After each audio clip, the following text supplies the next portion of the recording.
Whoosh, Wagwan, I'm that boy Kato. Welcome back to the channel. And bro, the numbers are in. The numbers are in, bro. The clips sold 118 something thousand first week. JackBoys sold 200 something thousand first week, which are both of them are crazy numbers. Both of them are crazy numbers. But we gotta understand, bro. We gotta understand, like, the Clipse have not been in the game for 16 years. I mean, obviously, Pusha T has been doing this thing. 16 years, 15, 16 years. And they came back and sold 118,000 copies first week.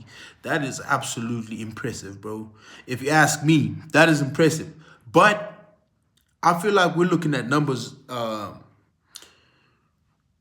the wrong way. You feel what I'm saying? I don't think I'm the type of person. Okay. I'm the type of person that thinks that first week sales matter in terms of, like, if you want to see the level of anticipation and the level of like are people really interested in my product, right? And you know, you look at the first week sales numbers and all that, right? But I'm the type of person to look at the impact of a project, like the longevity of the project. What are we gonna, you feel me? Like, are we gonna listen to that JackBoys 5, 6, 7, 8, 9, 10 years from now, and are we gonna look at it like, yo, this is a classic, or are we gonna look at the So Help Me God album a year from now and think that it's a classic, or is it already a classic? To me, this album, the Clipse album, So Help Me God, no, hold on. Let God sort them out, right?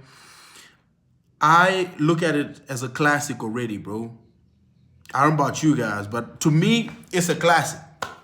It's already a classic, bro. And the numbers, the fact that if you watch my previous video, like I did a video about Travis Scott versus the Pusha T and whatnot. And what I said in that video, I said Pusha T and Malice might not win the numbers game with Travis Scott, bro. The reason being, Travis Scott is younger, number one. Number two, he's been in the game for he's hot right now, bro. Like, if you see the performance, the live performances and all this, Travis Scott is hot. He's one of the biggest pop stars, or whatever you want to call it, right now. And Pusha T and Malice just came off of like a very long break. You know what I mean? So for them to beat that, man, you might need to be Michael Jackson or something, like Jay-Z or something. You know what I mean? Like, plus also, the reason why the JackBoys album did really well is because we all know Travis Scott does the bundling.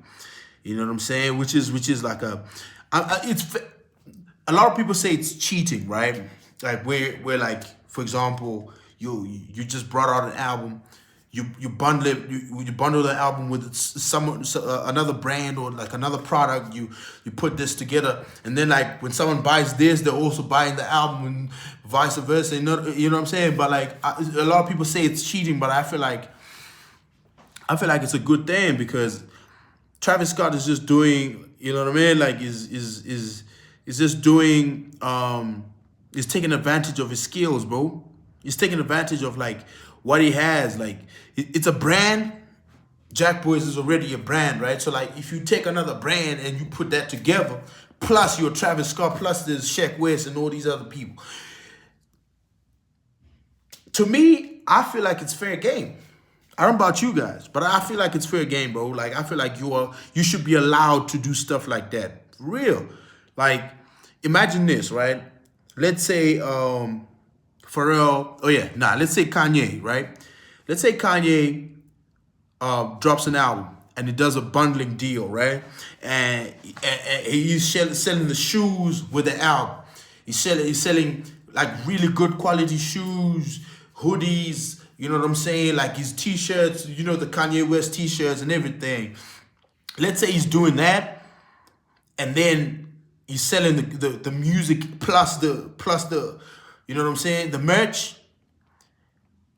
Would you say that's cheating? I don't think it is, because you're still getting the same thing from the same person.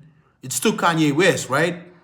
And the fact that he put that together, he feels like the album, the songs could go well with this particular product. So I feel like it's a whole experience, because like, remember, when you're supporting these artists, right, you're buying into an experience. You're buying into like a vision, or you know what I mean? Like, so I feel like it's good.